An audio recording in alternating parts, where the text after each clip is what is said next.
Harris explains in exclusive CNN interview why she shifted her position on key issues since her first run for president. Savannah, Georgia. CNN. Vice President Kamala Harris on Thursday offered her most expansive explanation to date on why she's changed some of her positions on fracking and immigration, telling CNN's Dana Bash her values haven't shifted but that her time as vice president provided new perspective on some of the country's most pressing issues. In the CNN exclusive sit-down interview, Harris also said she would name a Republican to serve in her cabinet if elected. She described for the first time President Joe Biden's telephone call informing her he was planning to abandon his bid for a second term after his disastrous debate performance. She stopped short of saying she would alter Biden's policy toward arms sales to Israel. And she brushed off her rival's questioning of her racial identity, dismissing Donald Trump's suggestion she happened to turn black. Same old, tired playbook, she said. Next question, please. In all, the joint interview in Savannah with her running mate Minnesota Governor Tim Walz, their first since becoming the Democratic presidential ticket, provided one of the clearest looks into Harris's positions and her plans for the presidency. Asked to describe her day one objectives should she win, Harris did not list any specific steps, like signing executive actions or orders. Instead, she reiterated her focus on strengthening the economy. First and foremost, one of my highest priorities is to do what we can to support and strengthen the middle class. In the post-convention phase of the race, Harris is seeking to address scrutiny of her record and add substance to her pitch to American voters on how she would govern if elected president. Harris had been under pressure to explain her policy positions in greater detail during a sit-down interview. Her last-minute campaign has been fueled not by detailed proposals or policy papers but by Democrats energized by the newly competitive election. Pressed by Bash on her reversals on fracking and decriminalizing illegal border crossings, Harris sought to explain why her positions had changed. How should voters look at some of the changes that you've made? Bash asked Harris. Is it because you have more experience now and you've learned more about the information? Is it because you were running for president in a Democratic primary? And should they feel comfortable and confident that what you're saying now is going to be your policy moving forward? I think the most important and most significant aspect of my policy perspective and decisions is my values have not changed, she said. You mentioned the Green New Deal. I have always believed, and I have worked on it, that the climate crisis is real, that it is an urgent matter to which we should apply metrics that include holding ourselves to deadlines around time. Her campaign later said Harris does not continue to support the Green New Deal, a wide-ranging proposal to address climate change first introduced in 2019. During a September 2019 climate crisis town hall hosted by CNN, Harris was asked if she would commit to implementing a federal ban on fracking on her first day in office.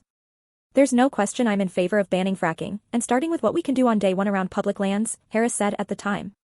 By the time she had become Biden's running mate, she had moved away from that stance and even cast the tie-breaking vote to expand fracking leases, as she noted to Bash. On Thursday, Harris pointed to the Biden administration's Inflation Reduction Act, which provided record investments in combating climate change, as an example of her climate record. We have set goals for the United States of America and by extension, the globe, around when we should meet certain standards for reduction of greenhouse gas emissions, as an example. That value has not changed, she said. What I have seen is that we can grow and we can increase a thriving clean energy economy without banning fracking, she added. And she pointed to her record as California Attorney General when she prosecuted gangs accused of cross-border trafficking, as an indication of her values on immigration. My values have not changed. So that is the reality of it. And 4 years of being vice president, I'll tell you, one of the aspects, to your point, is traveling the country extensively, she said, pointing to her 17 visits to Georgia since becoming vice president. I believe it is important to build consensus, and it is important to find a common place of understanding of where we can actually solve problems. Sitting for a joint interview has become a tradition for presidential tickets in the early weeks of the new partnership. Speaking alongside Harris, Walz said he was enthusiastic about the idea of inspiring America to what can be. He also defended himself against accusations he's shaded the truth in various aspects of his resume and background, including his military service and in describing his family's fertility struggles, saying he may have been imprecise in his language and, I certainly own my mistakes when I make them. But he pushed back against Republican attacks he said were directed toward his family. If it's not this, it's an attack on my children for showing love for me, or it's an attack on my dog. I'm not going to do that, he said. For Democrats, the economy remains a political weakness. Polls show more voters trust Trump to handle the economy and tame inflation, though they have been narrowing since Harris entered the race. Harris laid out an economic policy plan earlier this month focused on bringing down costs on food, housing and childcare, in part by going harder after corporations. Her proposals included efforts to combat price gouging and ramp up construction of affordable housing. Her plans did not amount to a wholesale departure from policies Biden has pursued over the course of his term. But she has chosen to focus more centrally on discussing affordability as a messaging strategy rather than job creation or manufacturing gains, as Biden did. On Thursday, Bash pressed Harris to explain why those proposals hadn't been executed during the 3.5 years of the Biden administration. Why haven't you done them already? We had to recover as an economy, and we have done that, she said, pointing to efforts on containing inflation, cutting costs for prescription drugs and cutting taxes for families. There's more to do, but that's good work, she said. Harris also did not expose any daylight between herself and Biden on the Middle East when asked directly if she would be doing anything differently, including limiting arms sales to Israel. We have to get a deal done. This war must end, and we must get a deal that is about getting the hostages out, she said. Harris voiced no regret in describing Biden as extraordinarily strong in the days following his disastrous performance at the CNN debate in Atlanta. He has the intelligence, the commitment and the judgment and disposition that I think the American people rightly deserve in their president, she said. Describing the Sunday in July when Biden, after weeks of pressure, announced his decision to withdraw from the race, Harris said she was at home making pancakes and bacon for her nieces when the phone rang. It was Joe Biden, and he told me what he had decided to do. And I asked him, "Are you sure?" And he said, "Yes," she recalled, adding, "My first thought was not about me, to be honest with you. My first thought was about him."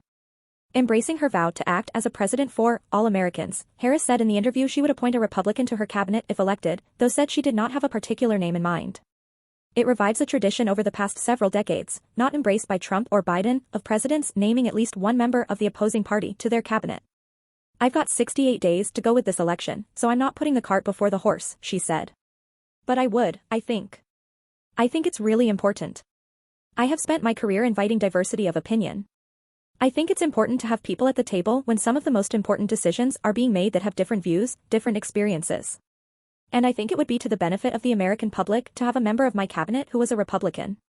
Harris, who rarely discusses the barrier-breaking nature of her candidacy on the campaign trail, acknowledged in the interview there were moments she felt the weight of history, including upon seeing a photograph of one of her young grandnieces staring on as she delivered her address to the last week's convention.